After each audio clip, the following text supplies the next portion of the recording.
Working with AIM is always out of my comfort zone, the entire experience. You know, by nature, even though I'm a pastor, I am a very taciturn kind of individual.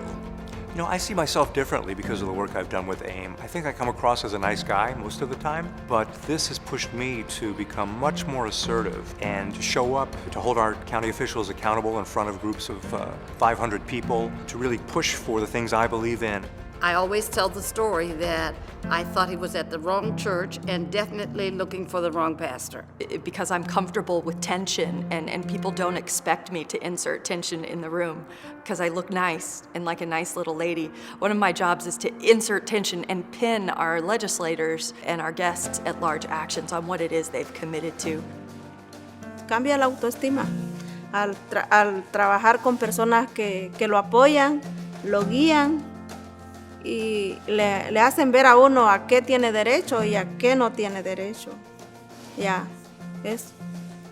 sirve, la verdad. I stood in front of like 1,400 people at St. Camille's Church back in December 2015.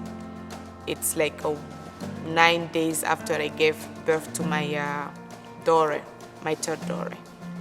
We'll be the two people who show up with our kids because we're both trying to figure out how to be leaders and advocates and moms and how to be fierce and loving and claim our place in the public sphere as the powerful leaders we are. We had this agenda of fighting for all-day kindergarten, and we walked out of the meeting totally depressed that everything we wanted to ask for and everything we needed was not going to be satisfied. And Jonathan Lang, who was then the advisor to Mark Fraley from Industrial Areas Foundation, said to us, "What did you learn? What was he saying to you?" And finally someone piped in and said, "We don't represent, when you look at the room, this county. And until we represent the county, we can't do the ask." So we spent the next year becoming 22 congregations. And I looked out at the crowd of this, I don't know, probably 1,100 people.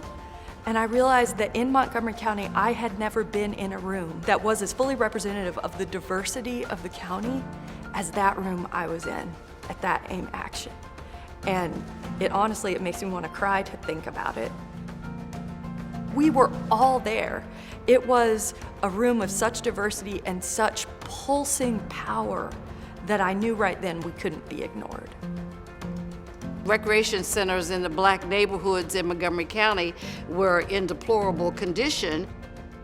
They were basically from the 1950s and the 1960s. Nothing had been done with them through the 2000s, while the more affluent communities were receiving money for new and refurbished community centers.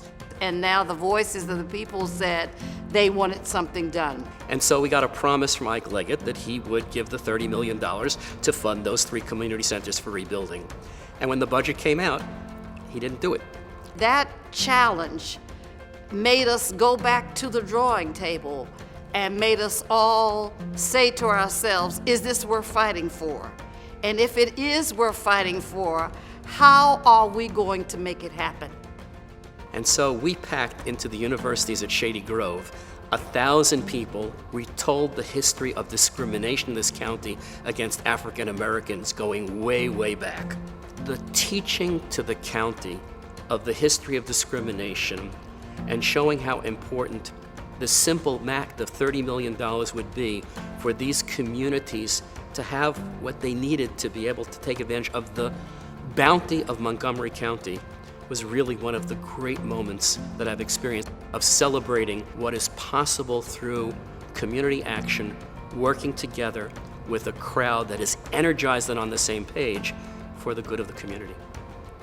The world is in so many ways too broken and the stakes are too high to do ineffective organizing that mostly just makes us feel like we're doing something.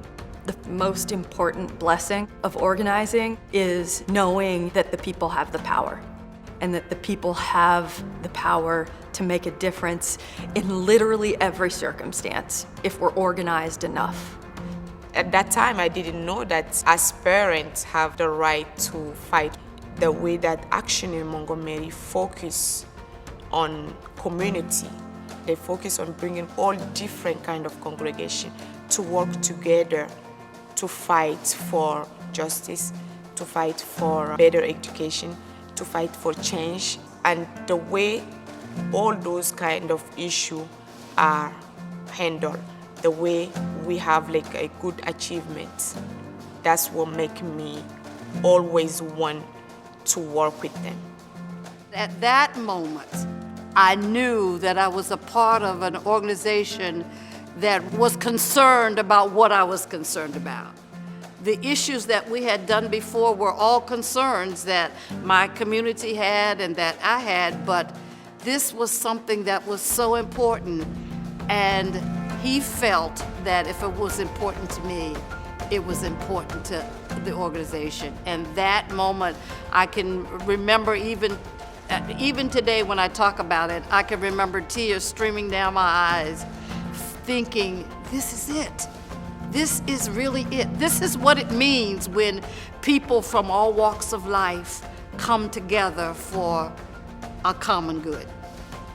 There is the possibility of us truly working together for the good of everyone else, politically, economically, and socially, that when you look at people's fundamental stories, we want pretty much the same thing: security, contentment, love, and together we can make a difference on those issues.